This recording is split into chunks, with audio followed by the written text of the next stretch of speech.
you own a home or have plans to in the future? Don't miss the Dino and Nelson Show, Sunday afternoons at 1 p.m. on Money Radio, KTLK AM 1150. You'll get all the information you need to know about what's happening in the local real estate market and how to take advantage of that knowledge. How to approach home ownership or mortgage financing with design, vision, and focus, as well as accurate information. Whether you're buying, selling, or investing, listen to Real Estate Radio with Dino and Nelson Sunday afternoons at 1 p.m. right here on Money Radio, KTLK, AM 1150. Good afternoon. This is Dino from the Dino and Nelson Show here on K-Talk, AM 1150. We're with you every Sunday from 1 to 2. And today we're going to have some special guests, our friend Aaron Mazzrillo and John Dumke. Just to jump in here with some news and notes to kick off today's shows. Dino, it's a couple of headlines that caught my eye this week. First of all, out of the Register, we saw that in the city of Irvine, 43% of the homes that were sold at a loss. And so there's two ways to look at that. 43% of the homes selling at a loss from when the sellers had purchased the home. But to me, that tells me the story that 57% of the homes actually were sold at a gain. So is this negative news or positive news? Yeah, I always look at it as positive news every chance I get, because at the end of the day, we all need real estate to get better. And I think a lot of the statistics that we do read out there, the way the news slants the story most of the time, is false. It's not really the actual news. And it's negative. I guess that's the sensational piece that sells. So anyway, so I took that as good news as well. 57% of the homes that were sold at a profit, and I think that's telling us that the market at least is pointed in the right direction. How quickly it goes up, what pace it improves, it's to be determined, but pointed in the right direction. Also, though, the sold at a loss, I guess that would mean, though, from when they actually bought it, right? So correct. So to me, that number doesn't really mean anything. Yeah. Well, good. I'm glad I brought it up. Thanks. Yeah, no problem. All right. So, and then I saw this piece. There's an auction, and this is something, a medium that's come into the mortgage or the real estate market, auctions of properties. And there's a particular property in Newport Coast that's being auctioned off. It had a high value of, this is again another example of one of your homes, $87 million. Was the high value. It's going to auction. Minimum bid is at $100,000. So somewhere in between $100,000 and $87,000, you can close the gap and buy the Vista del Lago property, the estate. That was one of the biggest heartaches in my life when I lost that property. Yeah, I know. It's just disappointing. Nobody wanted to be my friend anymore. Yeah, exactly. Seriously though, that place is just up the street from a friend of mine's house, and every time I drive by there, I remember when they were building it, I used to look over. Go up the hill, look over to the right. I'm like, gosh, I can't believe they're building another development in this area. And I don't know the total acreage of it, but it has everything. It has a wine cellar that's the size of a home. I think 2,500 square feet. It has it's got a lake. It has a lake. It has a golf course. Exactly. So, yeah. Anyway, so that's that auction is coming up. So back to normal people. But I think it'll come back, and we can touch on this later. Really, what caught my eye there is just this whole auction medium, and hopefully our guest will be able to talk about that in terms of sales activities. So also on the government side, we saw that there's the suspension of the redevelopment department with our state government. It was dissolved February 1st, leaving in the till $1.4 billion that is supposed to be distributed towards the development of low-income housing, and it's suspended. So now it's a question of where does that money go? Well, what does that mean? Do you know how that money was being used prior? Well, it was being used to subsidize or to finance low-income housing for development. Okay. So that'll be to be determined. And I picked up this spot, and I thought it was just an interesting headline. Wyoming town sells for $900,000. I don't know. I've always wanted to own a town. $900,000 away. Yeah, I'd rather have an island, but I guess a town in Wyoming for $900,000 is okay. It was an auction as well. It was Buford, Wyoming. Haven't been there. Bidding started at $100,000. Two Vietnamese businessmen came in and scooped up this township. So where do you find this stuff? I don't know. I'm just throwing it at you. All right. On the real estate side, economic news. We're looking at things that influence the housing market, and there was three quick indicators that I thought we'd talk about just to define for the consumer, economic news is released all the time, and for a lot of us that are listening to it, it's like blah, blah, blah. What the heck does that mean? I'm still paying $4.50 a gallon at the gas station.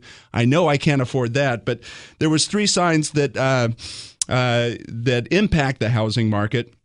The first was watching for signs of a broad consumer confidence, just the mood of the consumer, if they're feeling confident or optimistic about what's around the corner, or if they're still pulling back, afraid to spend or afraid to do anything with investing. And the Consumer Confidence Index is a clear indicator of what's around the corner as far as the housing market. If we're positive and upbeat, people are going to go out and buy real estate. And how do you feel about those numbers? Where are you on that scale? I think that the shift has begun. And there isn't this. This is just a street read, but there's not this pessimism, this dark cloud that's out there where people are going, "Oh gosh, what are we going to do? I'm going to hold on to everything." I think people are starting to let loose and spend again, and that's an indicator that the housing market is tracking. And it's the same thing with the Consumer Price Index. There's a lot of focus this week on what consumer spending was coming out of the Easter weekend and if people are spending money. And so these are the indicators that are looked at to tell us if the housing market, if the foundation is being laid for the housing market to start to grow. And then the other component is the obvious. What are mortgage rates going to do?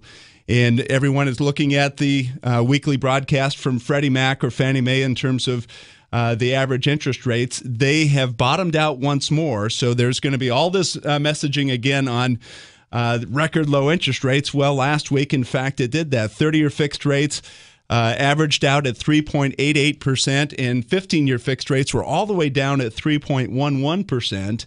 And the housing market, the general sentiment is that if rates remain below 4%, it's going to be a catalyst to the housing market. Yeah, just to clarify that too, Aaron, in case you're listening, I know we just locked in your loan this week, and when you hear those numbers, just know that your loan was at no cost. That's why it was a little higher than the average. Yeah. So when you hear those numbers, everybody, you have to realize that those numbers mean you're paying a lot of money to get that loan.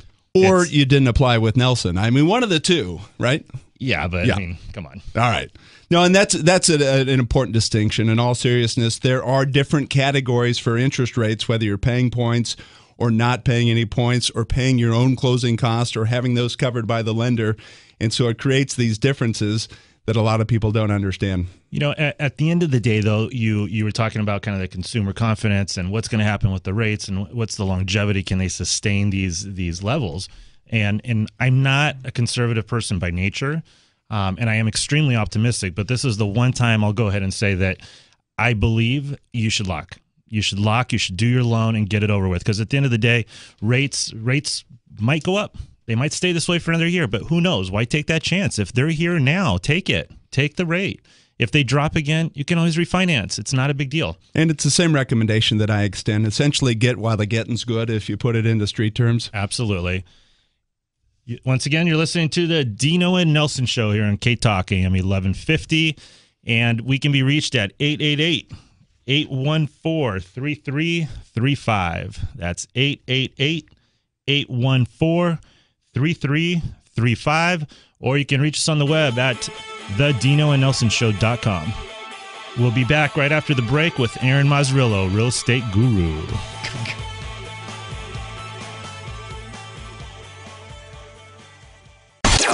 Talk about everything that you care about, because one topic makes for a boring conversation. K-Talk AM 1150, the voice of reason. What else is new? You want to invest in today's real estate market and take advantage of the low values, but the property needs work. What do? Polaris Equity Group provides an answer with its market-exclusive 100% rehab program. The Polaris loan covers the purchase price, down payment, rehab budget, 6 months of interest, and lender's costs, all in exchange for a profit split between you and us. Call Polaris Equity Group to hear more about it. 949-727-4333. That's 949-727-4333. Take advantage of their exclusive 100% rehab program. 949-727-4333. Or find us online at polarisequitygroup.com. Is there really a simple mortgage process? The answer is yes at First Centennial Mortgage. Our customers save money and close their loans quickly because we use the most advanced mortgage technology available and deliver the best rates and terms as a result. Offering 30-year fixed rates below 4% and 10-year fixed rates below 3%, all guaranteed on the kickoff of your application. Call 949-625-4777 or apply online at thedinoandnelsonshow.com. First Centennial Mortgage at 949-625-4777 or online at www.strongcreditrewards.com. The Dino and Nelson Show is brought to you by Best Chauffeured. Best Chauffeured offers personal chauffeur services for corporate events, large and small, and all types of people, not just celebrities. So next time you just want to relax and enjoy the ride, please call on Best Chauffeured Worldwide. It's effortless transportation and first-class service every time. Call 866-323-BEST. That's 866-323-BEST or online at bestchauffeured.com. Mention KTLK's Dino and Nelson Show and receive a special discount. 866-323-BEST or online at bestchauffeured.com.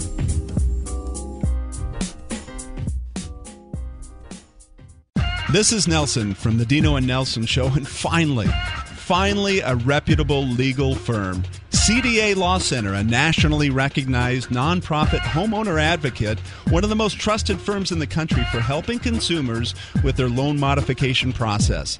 CDA's attorneys have decades of combined experience guiding their clients through the very complex and choppy waters of loan modification. Call 877-499-4435. 877-499-4435. Finally, honest and ethical advice to gain real results. Call CDA Law Center at 877-499-4435 or online at cdalawcenter.com.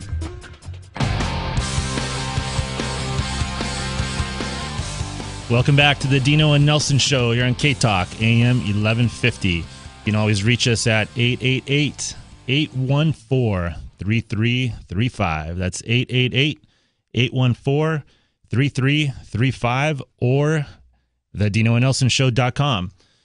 Before we speak to our guest, Aaron Mazzrillo, we got one more piece of news that Nelson pulled off, and he wrote down here for me to read off.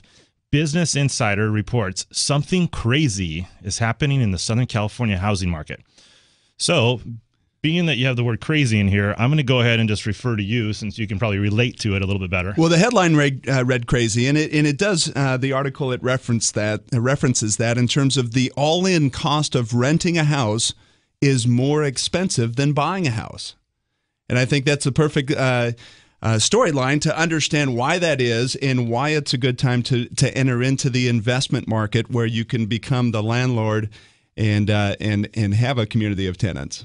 Oh, you're absolutely right. In fact, whenever I do the spreadsheets for people to see it in black and white, it's always with the rents having gone up as much as they have, with the rates being as low as they have, and values being as low as they are right now, it really is the perfect time to buy a house.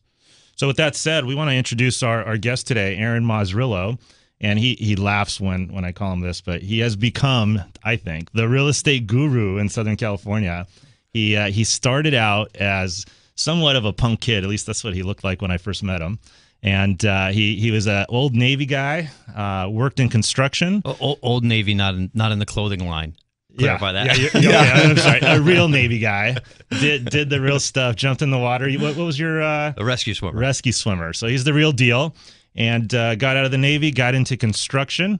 And then when I met him, he had bought his first house in Irvine and was becoming just the most curious real estate mind you could come upon. So he started reading every real estate book, started going to every real estate seminar, and used to call me up and ask me if he could take me to lunch just so he can pick my brain.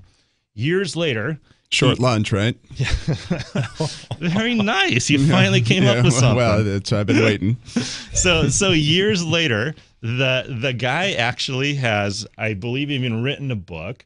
He does all sorts of seminars. He coaches people professionally. He actually people pay him to coach him now, and he's bought hundreds and hundreds of homes, bought and sold. So without further ado, this is Aaron Mazzrillo. Hey, thanks for having me on the show, guys. I really appreciate it. So let me ask you the question. Obviously, the investment market, where you are now the landlord, is your biggest playing field. I want to know what attracts you to the investment properties. Why that side of the fence? Well, like Dino said, when I first came to California, I had no job skills. So he says I was in construction, but I want to clarify that as well. I actually worked on the construction sites driving forklifts. So I was a laborer. I was getting paid by the hour as a laborer. My income was $2,000 a month with health benefits. Just trying to rub two nickels together. Yeah, and the first property I bought, it was in Irvine. It was a townhouse, and I borrowed money from my grandmother and my mother-in-law to be able to come up with the down payment on that. So, I mean, I was really struggling when I came out here, right. and I just started reading the real estate books, hit the Barnes & Noble, started reading all the books, and I realized that there's only two things that would pay me without having to get out of bed and go work, and that was interest and rents. I liked interest from doing loans, but I didn't have any money to do loans. And so when I was able to get some money, I started doing some loans. But, you know, those pay off eventually. So then the interest stops coming in. Right. But with rents, historically, rents keep going up. There were times, you know, recently we experienced the softening of the rental market. But as long as you bought right, you were able to sustain that and go through that. And now in this market, rents are going back up. And rents pay me whether I'm here on doing this radio show or on the beach in Asia, where I typically spend about a month a year, or you know, just sitting at home not doing anything. The rents still come in. So while I'm hanging out with you guys, you know, we went out, have a fabulous lunch. Thanks a lot. I appreciate that. I have about 50 people who have to be at their 9-to-5 job in order to earn money to pay me to live in one of my houses. And it just doesn't make any sense to do anything else. Right. Totally makes sense. With the investment market right now, who are the people that are buying? Who's actually entering into the space? Who's your competition for buying these kinds of homes? Believe it or not, California is exploding with investor activity. There's so many big corporate buyers now. There's a lot of real estate investment trusts out here. There's a lot of hedge funds, guys with just they've raised tons of private money, and their goal is to get in the game and buy as many houses as possible and hold on to these because they know the long term for California, the long term projection, it's 2 thumbs up. I mean, California is the place to be if you want to own investment property, in my opinion. I own property in 5 states, and my favorite properties are here in California. In case you just stepped into your car, you're listening to the Dino and Nelson Show here on K-Talk AM 1150 every Sunday from 1 to 2 o'clock. You can reach us at 888-814-3335. That's 888-814-3335 or at thedinoandnelsonshow.com. And there's been a tremendous increase in terms of people that are now renting, may have owned homes earlier and are back into the rental market. When you're looking as a landlord now at tenants, what are you looking for? Quite frankly, I almost don't even pull credit anymore because most people's credit is so bad. Now, I still recommend you pull their credit. You know, we're looking for no felonies. That's really the biggest one, and no evictions. And there's a lot of really well-qualified people out there. But I'm quite shocked when I get somebody. I have a lease up coming up very soon. She's already been through the application process. She's a nurse, brings in $4,500 a month, and she's going to lease a 2-bedroom house for me for $1,000 a month. I mean, you guys are in lending. That's insane. She should be buying a house, shouldn't she? Yeah, I think so. I mean, all day long, the numbers are on the wall. She should be buying a house. The interest rates, they're artificially low, in my opinion. I mean, it should be illegal to borrow money, 30-year fixed rate for 5% or below. That's absurd. And the fact that we're below 4% takes absurdity to a whole nother level. Why wouldn't you want to take advantage of that? Right. As a first-time home buyer, or even anybody who wants to get into the market, prices they're rock bottom. Even if they went down a little bit further, is it really going to hurt you if you lock in that 30-year fixed rate, fully amortized loan at 4% interest? You're going to be laughing all the way to the bank in a few years. You know, let me ask you about the lady you just talked about, the nurse. Did you run her credit?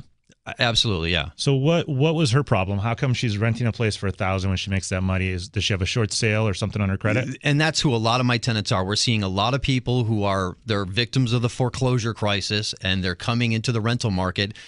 And the good thing about landlords, for the outlook for landlording, is these people, they're just soured on owning homes. So they want to be tenants. They're happy to be tenants. They don't want to own a new home. They might not ever want to buy a home again. And that's really kind of the attitude that we're getting from them. I don't want to own a home. I just want to rent. I want somebody who's going to be able to provide me a place to live long term. And that's shockingly, that's a question we get from a lot of tenants. They want to know if we own the house and what kind of mortgage is on that. So tenants have gotten a little bit smarter too. They're looking for places where they're not going to be foreclosed out of and have to move again. They're looking for long term, stable places to live. And we have a great rental market in California right now. Going back to the nurse though, that's something that when I think of how do you make the real estate market a little bit stronger right now? How do you help the economy? In my opinion, instead of having these guidelines where you can't buy a new home if you've had a foreclosure, I think the guideline's like 7 years. There's certain circumstances, because I just looked it up today. It's 7 years, but certain circumstances, and one of them is an illness of sort. Then they will allow it for less. But you got a nurse right now who makes $4,500 a year. A month. I mean, she can easily, I'm assuming, can easily pay a $1,500 a month payment, and yet she can't qualify because she has a short sale or a foreclosure or something. I think there should be somewhat of a waiting period, of course. And there is, Dino, and I think that's something that's holding back certain homeowners, certain home buyers or prospect buyers that want to re-enter the market, is that they believe that there is that 7-year holding period. But those lesser periods, okay, there does have to be some sort of hardship, whether that be illness or loss of job or loss of a spouse. But they're actually, with those hardships, allowed to re-enter the market in as little as 2 years' time. Yeah, in general, though, it is 7 years. And then at the same time, bankruptcy is only 2 years for FHA. After 2 years, you can go buy a brand new home, and it just doesn't make any sense to me. If they want to help the economy, I think they should ease up on the guidelines. The rates could be 5%, a whole percent higher than what they are right now, and it would be fine if they would figure out how to allow more people into the market. Well, and there's been so many testimonies about this in terms of people that are just hardworking folk, W-2, 2 weeks vacation a year, and they had nothing to do with our economic collapse. They had nothing to do with the banking system failing and the government rushing in to save certain corporations. They were just working their job. And then that job laid them off, and then to re-enter the labor market or the worker market, they were unable to do it. Right, they were stuck. Here's a great view from that as an investor. The stigma's all on us. They're looking at us like we destroyed the market. And in reality, I have 20 houses. Dino, you've done all my mortgages. I've never been late on any of them. I have no credit card debt, perfect credit score, money in the bank. I'm self-employed, so that's a downside. But I'm the one who can't qualify for a loan. But it's okay for FHA to give a 97% loan to a guy with 3% down who gets it from the seller as a credit. That's okay. I got to laugh just a little bit, though, because I believe exactly what you're saying. I'm with you 100%. But I have to laugh at, you are one of the most creative, financially put together guys. The way you somehow don't even make any money on paper. The way you cover all your basis on everything. The way you structure all your real estate deals. It's amazing, which is why you've become a coach, because you're teaching people the right way to put this stuff together. Well, you should use the laws to your advantage. I mean, the laws are written in a way that you can follow them and still be within the realm of the law and the tax codes and still make a profit. I mean, this is a capitalist country, and we're here to make a profit, so that's what we do. Aaron, let me jump in. I wanted to ask one more question in this segment, and that's talking about where you're investing. You have the opportunity to invest in coastal areas, coastal communities that are high-end areas, or you can go into lower-income areas. What's your strategy? Well, there's certain people that absolutely go into the coastal communities, and they make a substantial profit doing that. For me, it's a little more risky. It takes a lot more capital. I look at the housing and the wealth as a pyramid. At the top of the pyramid, you have the elite, the CEOs, the very wealthy people. You have mansions and, like the stuff. The estates, right? The house Dino lost down there on the coast. And then at the bottom of that pyramid, you have the working class, 9-to-5 W-2 employee. Mom and Pa America. Yeah, Mom and Pa America, and the 3-bedroom, 2-bath house. The 3-bedroom, 2-bath house is the most desirable, most sought-after piece of real estate in the country. There's more people who want a 3-bedroom, 2-bath than would ever want the mansion on. I mean, we all want the mansion on the hill, but it's out of reach for the majority of people. So we go after the 3-bedroom, 1-bath, 3-bedroom, 2-bath house. Single story. Single story house built 1950s or newer. Most of their stuff is 50s to the 70s.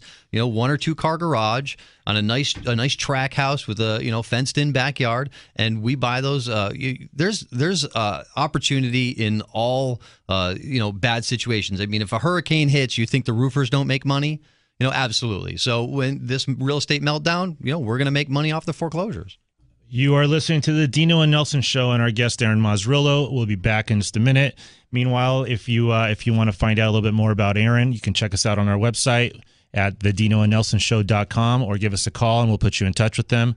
Our phone number is 888-814-3335. That's 888-814-3335. And this is the Dino and Nelson Show on K-Talk AM 1150.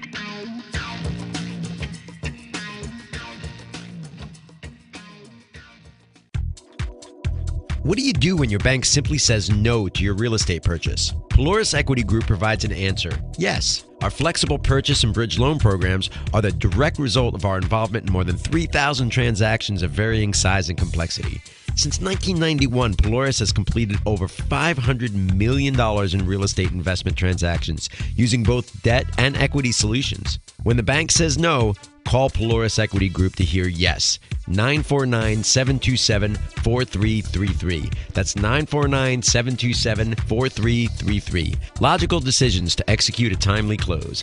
949-727-4333. Or find us online at polarisequitygroup.com. You've tried to refinance and lower your payment, but have run into dead end after dead end with the loss of your home's value. We've got Dino and Nelson from First Centennial Mortgage with some breaking news. The government just released the new Refinance Relief Program that finally provides a real solution to homeowners that have seen their value drop below their loan amount. We can now offer loans to drop into today's record low rates without any consideration of your home's value. For those homeowners that have lost their equity, we can finally help. The home's appraised value doesn't matter? That's right. You simply have to have a loan amount below $625,000 and are current on your mortgage payment. What about rates? Our 30-year fixed rates are below 4%, an exceptional chance to lower your rate and finally capture relief from those high mortgage payments. Call Dino and Nelson direct at 888-814-3335. Ask about their refinance relief program that can drop your fixed rate below 4%. That's Dino and Nelson at 888-814-3335. 888-814-3335. The Dino and Nelson Show is brought to you by Best Chauffeured. Best Chauffeured offers personal chauffeur services for corporate events, large and small, and all types of people, not just celebrities. So next time you just want to relax and enjoy the ride, please call on Best Chauffeured Worldwide. It's effortless transportation and first-class service every time. Call 866-323-BEST. That's 866-323-BEST or online at bestchauffeured.com. Mention KTLK's Dino and Nelson Show and receive a special discount. 866-323-BEST or online at bestchauffeured.com. This is Nelson from the Dino and Nelson Show, and finally, a reputable legal firm. CDA Law Center, a nationally recognized nonprofit homeowner advocate, one of the most trusted firms in the country for helping consumers with their loan modification process.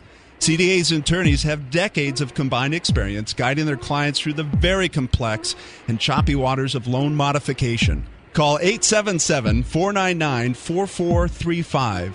877-499-4435. Finally, honest and ethical advice to gain real results. Call CDA Law Center at 877-499-4435 or online at cdalawcenter.com. Here we go! Welcome back to the Dino and Nelson Show here on K-Talk AM 1150. It's Sunday afternoon. We're pleased to have Aaron Mazzrillo as our guest, and he's going to talk to us a little bit about the 5 biggest mistakes landlords make. Yeah, I think it's a great time for mom and pa to, mom and pa America, like you mentioned earlier, Nelson, to get into the business of landlording. On almost every street in every neighborhood in the LA basin, there's a house that's in foreclosure. And it doesn't make any sense for that house to be sold to some home buyers going to come in and live in the neighborhood. You live in that neighborhood, go make an offer on that, get some great financing on it, and buy it yourself and turn it into your investment. Why, look outside stocks and bonds. There's plenty of opportunity right in your own backyard. So to help with the people who do want to become landlords, I've written a blog, and one of my favorite blog posts is the 5 biggest mistakes landlords make. Now, I buy a lot of property from burnout landlords. So I have a lot of experience on why people are selling me these houses. And you mentioned that as one of your target sellers, or who you think make up the best sellers, and one of them is just the tired landlord. Just burnout landlords, yeah. They're one of my favorite people to market to, and I buy a lot of burnout landlord properties. Now, when I say burnout, I don't mean the houses. The houses are in great shape. Right. Just the people are burnt out. Right. Got it. So, number one, renting to family and friends. I buy more houses that have a relative living in them than any other market class. Recipe for disaster. Recipe for disaster, yeah. Because how do you evict out your daughter when she stops paying you rent? I mean, I can't tell you how many sons and daughters I've evicted out of houses. It's ridiculous. So I should be renting to Dino because I could evict him with no issue. Well, friends. Well, you are old enough to be my father. Yeah, well, all right. Don't laugh at that. It'll encourage him. You even sound like a dad. Renting to family and friends, that's number one. No, don't do this. Number two, treating your tenants like family and friends. Don't go over for the barbecue on Sunday because it's little Susie's birthday. They're not your family and friends. They're your tenants. They're there taking care of your house for you and paying you rent. Treat them like a customer. So you keep the boundaries in place in terms of that business relationship. Yeah, absolutely. And to part 2A would be that relationship exactly. Do not commingle that tenant and personal relationship connection. Keep them as tenants. They're customers. You wouldn't be hitting on your customers in your store. Do not use your rental properties as an opportunity to look for tenants who qualify under your relationship status. Right. That's great advice, actually, because there's a lot of people that think if they become friends with the tenants that they'll take better care of the house. No, they'll take more advantage of you. They'll take more advantage of you. They'll call you up for every reason in the world. I got a speeding ticket. I can't pay the rent. Is it okay? Now they're your buddy. You went bowling and had some beers on Saturday. How do you tell them no? And you probably had to pay for it. Yeah, and you were probably in the car when they got the speeding ticket. So no, do not have that relationship with your tenants. And just keeping your heart in check, because it's not a philanthropy. Yeah, it's not. Exactly. It's not. It's a business. And we're going to get into that as well. Number 3, not raising rents. That's a big problem that I buy a lot of properties from landlords. So when I talk to a landlord and they tell me, market rent's $1,000, and I'll ask them, what's the rent? And they're like, oh, well, they're paying $600. I already know the reason why they're paying $600. It's because they're terrified of their tenant, and they're afraid that if they send a letter to raise the rent, the tenant's going to say, well, you know what? There's a bunch of stuff broken that you need to fix. So they don't raise the rent, and then the tenant doesn't tell the landlord that there's anything wrong with the house because they're afraid the rent's going to go up. Right. So now you have a standoff. The one guy, the landlord on one side saying, well, they're not calling me, they're not bothering me, I'm going to leave the rent the same. Get my check every month. And then the tenant saying, well, I know that water pipe broke in the attic and it's it's leaking all over the ceiling in the kitchen, but they're not raising my rent, so I'll just put a bucket under it and that'll be okay. And then eventually, you guys live in houses. Last weekend I had a leaking toilet or a shower head or a sprinkler head breaks. Every weekend there's some kind of a honeydew thing that you have to take care of in your house. Right. Houses fall apart. If you're not going out there and taking care of your properties because you're terrified of your tenant not raising your rent, your house, all that deferred maintenance just snowballs. So that fear base is unhealthy, obviously, on both sides. This is a business relationship.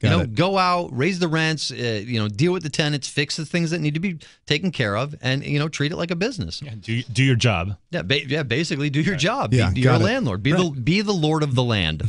Right? There you go. Number 4, not inspecting. That's another thing that people don't do. This is your asset. And it's a big asset. Houses in California, they start probably in the $120,000 range, all the way up to, as a rental property, $400,000 or $500,000.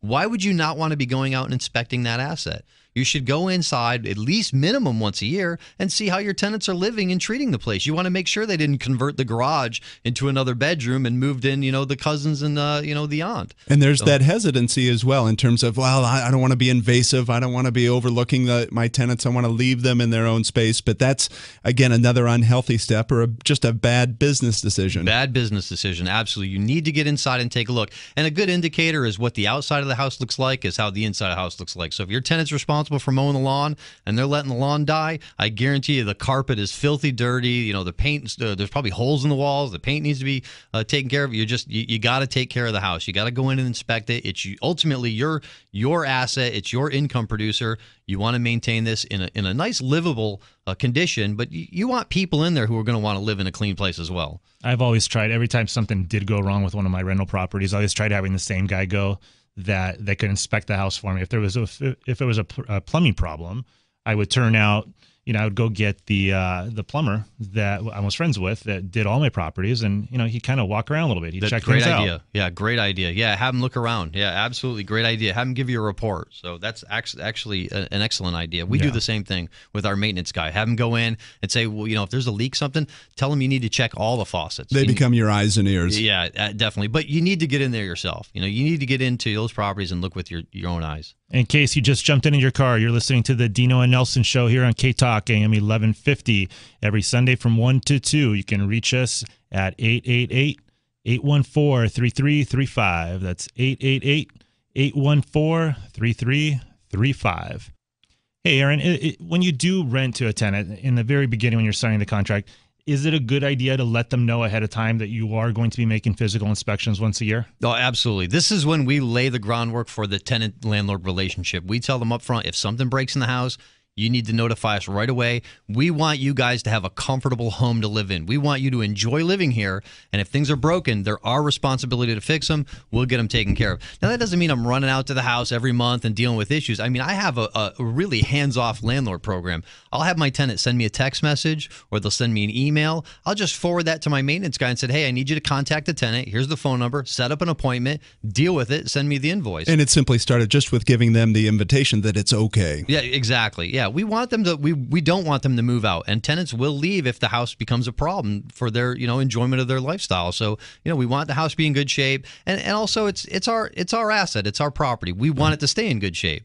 So the last one, number 5, of my top 5 biggest mistake landlords make: subsidizing your tenant's lifestyle. And what I mean by that is not raising the rent and paying for utilities unnecessarily. I never pay any of the utilities. I don't take care of the lawns. I make it all their responsibility.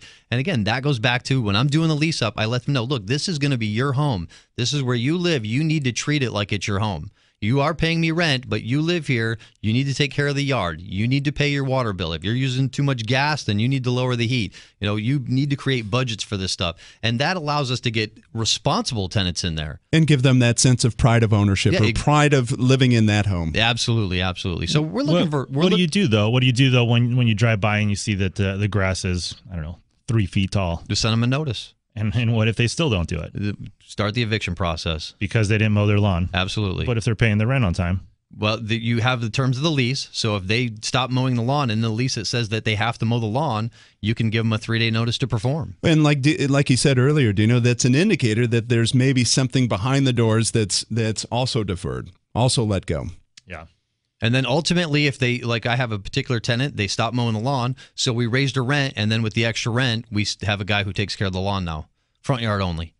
Why not just do that up front, though, so you can manage all your properties and make sure that they're being taken care of? I don't want the responsibility of dealing with the landscaper, because now he's on my payroll, and I have to pay him, and if he's doing a certain amount per year, more than $500, he's no longer an independent contractor. He's now a W-2 employee, and I just don't want to deal with all that. Just additional baggage. Yeah, exactly. And again, I'm trying to deal with the hands-free landlording program. I like to travel. I like to take very long vacations.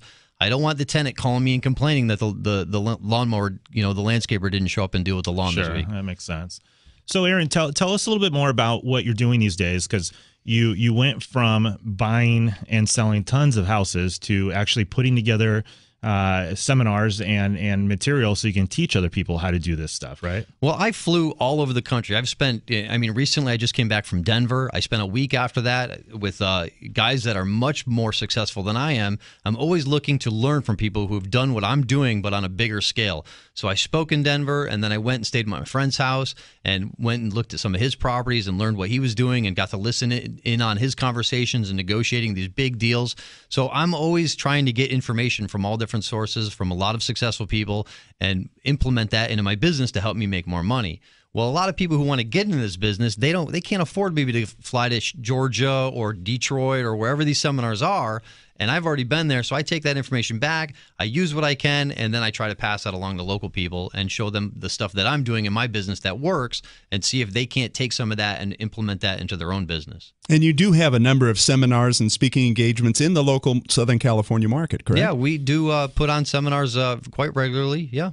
You know, in fact, you were just telling me about the seminar you did in Vegas, right? It was like an hour and a half. Well, I was a guest speaker at that seminar, and that was a 2-day event, and I did an hour and a half, and I did record that. And what was that on? Well, I explained a lot of the creative strategies I'm using to acquire properties in this market. So will you give our listeners a copy of that for free? You know what? I will. I'll do that for you guys. Yeah, if they want to get a copy of that, they should go to your website, and you guys put up a link, and they can get a copy of that. Yeah, I'd be more than happy to do that for them. Excellent. So visit our website at thedinoandnelsonshow.com. And we'll put a link on our site of Aaron's hour-and-a-half presentation, and you can learn the secrets from Aaron Mazzrillo. And also, I think you should be able to check out more of his videos on YouTube, right, Aaron? Yeah, I do have a YouTube channel and a blog. And in fact, I remember going through some of your videos just the other day, and there was one that you had just bought a new house. You hadn't even seen it yet.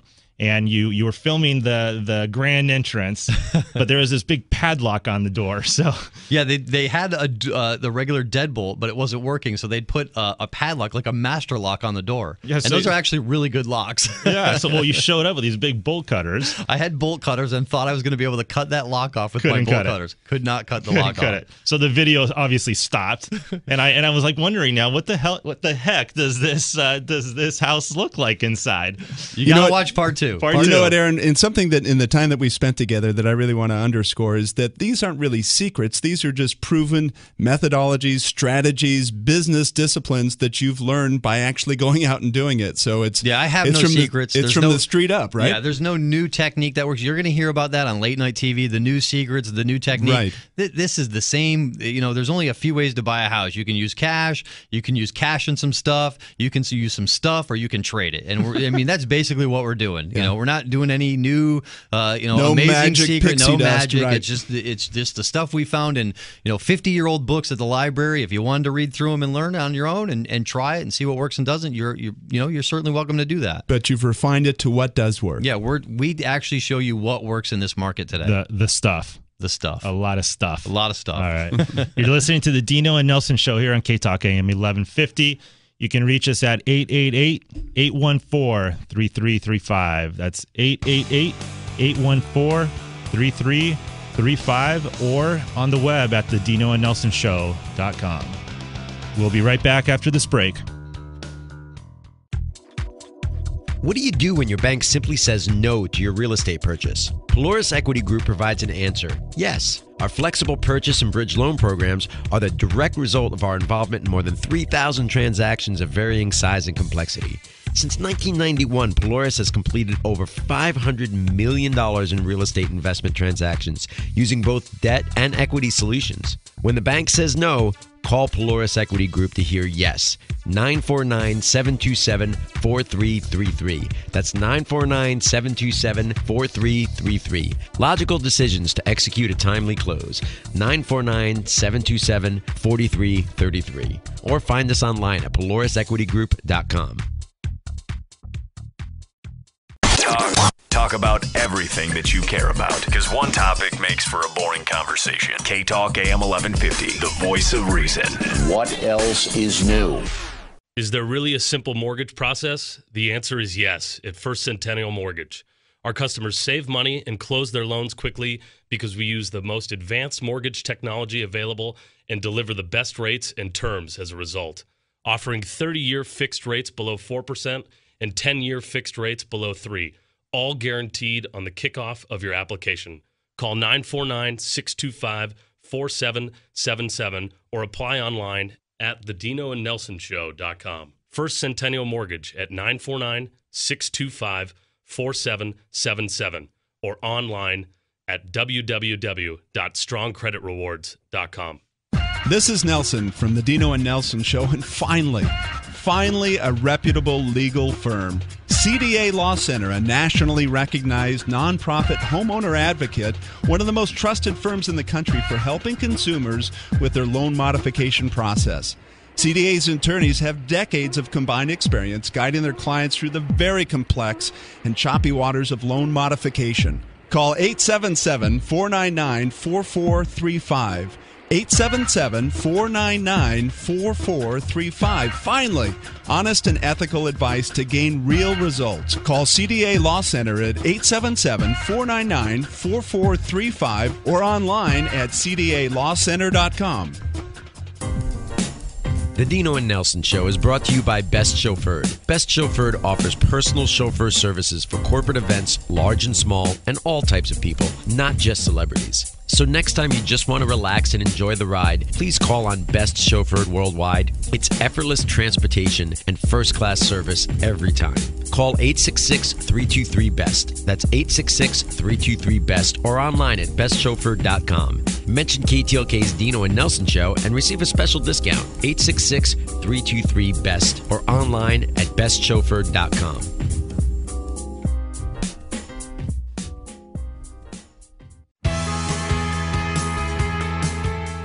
Welcome back to the Dino and Nelson Show here on K-Talk AM 1150 every Sunday from 1 to 2 p.m.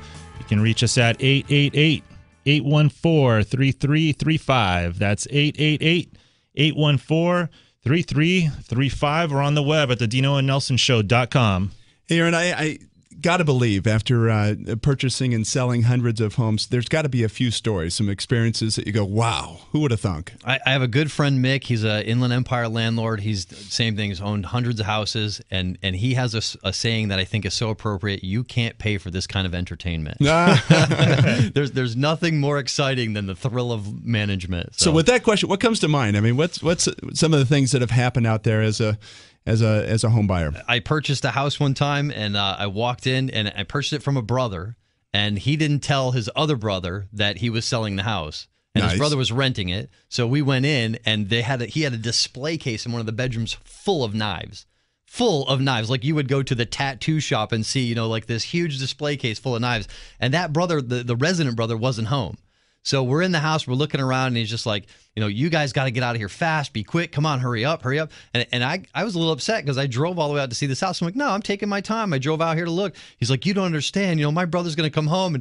And his brother did show up, and they got into, basically a fist fight on the front lawn because he found out, why are these people in the house? So let me ask you a question. Dino, did you win the fight or did you lose? I don't think I'd get involved in something like that. Oh, that wasn't you. I'm a little smarter than that. Yeah, all right. You're the only one I'd love to fight. In fact, I think we should put on our site a little boxing, a YouTube video of us going at it. You guys should come down to my gym. Should we do it right now? Me hitting you in the fist with my nose? That sounds good. I've purchased houses and I was left with turtles. I had 2 turtles in the house one time. They left them in the tub. I got a dog one time. I had actually a pig, about 150-pound pig, left in the backyard. So your personal residence, you're married, you have this brother, a dog, a pig, a turtle. No. All right. Actually, my contractor showed up, and I said, hey, do you like carnitas? And he said, yeah, I love carnitas. No problem. Come on back. And he thought we were having a barbecue or something. I'm like, there you go. You just have to harvest it. So when I came back the next week, the pig was gone. So and there's some treasures that you find sometime as well. I remember you were telling us on break the story about the storage shed that had antiques in it. They had a behind the garage. There was an additional unit, right? And they had sold the house to me and left. So anything left behind it now becomes mine. And I opened the door, and it was full of antique furniture. So I actually have in my living room the coffee table and the 2 end tables. They're amazing. They have granite, like travertine tops on them. So I put those in my house. Fantastic. There's a lot of good stuff like that out there. And then the best ones are probate. You buy probate, you almost systematically get houses full of furniture. And this is another target market of yours. You mentioned that the tired landlord. Sure, there's a lot of niche markets. You don't have to just go after the REOs or the foreclosures. There's a lot of people who have free and clear houses. 30% of the houses in the country are free and clear. But that's not sexy news, so they don't talk about that. They just talk about the 5 or 10% are losing their house to foreclosure. So these are the probate sales, the estate sales, or is that different? Probate would be, you get on the courthouse and you comb through the county records and you can find bankruptcy, divorce, probate. There's a lot of different niches you can go after and a lot of things we use to market to get properties. Yeah, absolutely. You're listening to the Dino and Nelson Show here on K-Talk, AM 1150. You can reach us at 888-814-3335. That's 888-814-3335. And with the banking side of things, with the mortgage lending side of things, obviously the industry has changed dramatically. How's that played a role in terms of people, their ability to get into the landlord market? Well, it's made it difficult for the average person to go out and buy an investment property. Well, let me rephrase that. For a self-employed person, it's almost impossible to buy an investment property unless you use some of the creative techniques that we implement into our business. But the average person, they have a job, they're getting a paycheck, they have some money in the bank. I highly encourage them to get out and get some education and look into financing options. I mean, you guys can help them out with that, some financing options for an investment property, and go out and take a shot at it because it's not that hard of a business. There's one program that was released recently. It's a Fannie Mae sponsored program, the Home Path program, that allows people to come in with little or no down payment, no private mortgage insurance, and there's even a segment of that called the Home Path Renovation that also provides the financing in one loan to rehab properties and bring them up to market. Yeah, call us, call Nelson or I. We will go over all the different programs and options with you. We're at 888-814-3335, and we'd like to thank our guest today, Aaron Mazzrillo, and we're going to bring on a new guest today, John Dumke, out of Long Beach, California. He's a broker out there, owns his own company, does really a specific target area in Long Beach, right? That's correct. Yeah, pretty much work the Long Beach area and the surrounding communities. Specifically on the east side of Long Beach. Great. And how long have you been a broker? I've been doing full-time sales for 22 years in Long Beach, so I know Long Beach backwards and forwards. And you are partners with your wife, correct? I am partners with my wife, yes. We together we have a team, and we have a couple buyer's agents and a full-time assistant as well. John, say the words. You work for your wife, don't you? Come on. Well, we do have a joke. I call her boss lady. So that makes more sense. As we said, you can either be happy or you can be, either be happy or right. Yeah, or divorced, as Dino says. So, well, that's a good call. I've actually worked with Penny many times, and she is a fantastic realtor as well. She finds out what her client needs and doesn't waste their time with it. So they're able to target market the properties they're looking for and be able to find exactly what they want. Yep. Well, thanks for that. That I think that's accurate. Penny's a good problem solver as well as myself.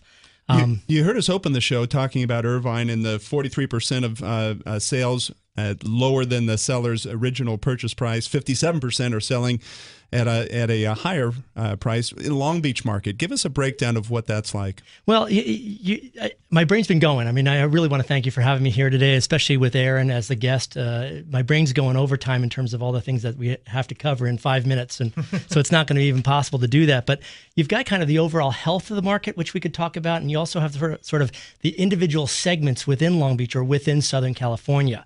And I think that there's two separate issues there, is because the individual segments of the market, there's very hot markets and there's very cold markets within Southern California.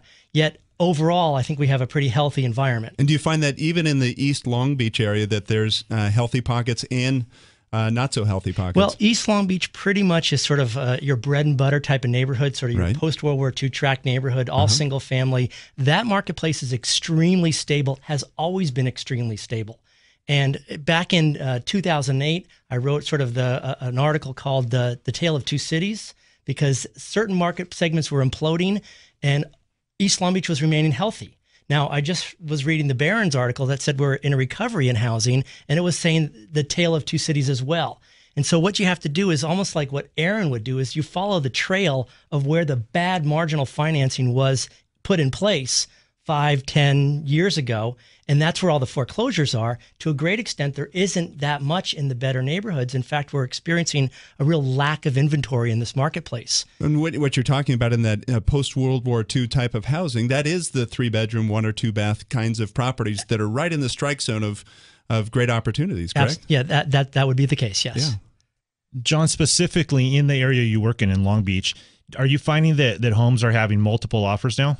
Yeah, actually, what is the case is with such limited amount of inventory and the low rates where they're at, the two anecdotal bits of information is that last week we closed escrow on a place, 5 offers in 3 days at a $700,000 price point. Wow. And then recently in Lakewood, the neighboring adjoining town, we had a listing that got 8 offers in 2 days, and this home was priced at the upper end of the comps. So there really is, there's maybe a divergence between what buyers think that it's a great time to buy, but I think people are starting to realize that. Now, are people coming in at asking price, or are they coming in over, afraid that they're not going to get the property if they don't? They're only overbidding slightly. In other words, I had some agents follow up with me and said, what would it take to get it? I know I didn't get the property. For next time, what will it take? And I think what's happening is that there is that sort of beat up feeling about it, the market being not that great. So they come in maybe full price at best and even asking for costs. So the net price is a little less. And really, they need to be almost overbidding when it's a bank repo or when it's a hot property. Right. You know, the problem we do have with overbidding too much is that it still has to appraise. If it doesn't appraise, then you can't get a loan on it. Well, and you hit the nail on the head. The property that I had sold with 5 offers at $700,000 appraised. It sold for $710,000, appraised for $45,000 less. Wow. $45,000 less. Wow. Well, hey, John, thank you so much for joining us today. We really appreciate it. And my thanks pleasure again, as well. Aaron. And thanks for listening to the Dino and Nelson Show here on K-Talk, AM 1150. Every Sunday from 1 to 2 p.m., you can reach us at 888-814-3335. That's 888-814-3335 or at thedinoandnelsonshow.com. We'll see you next week.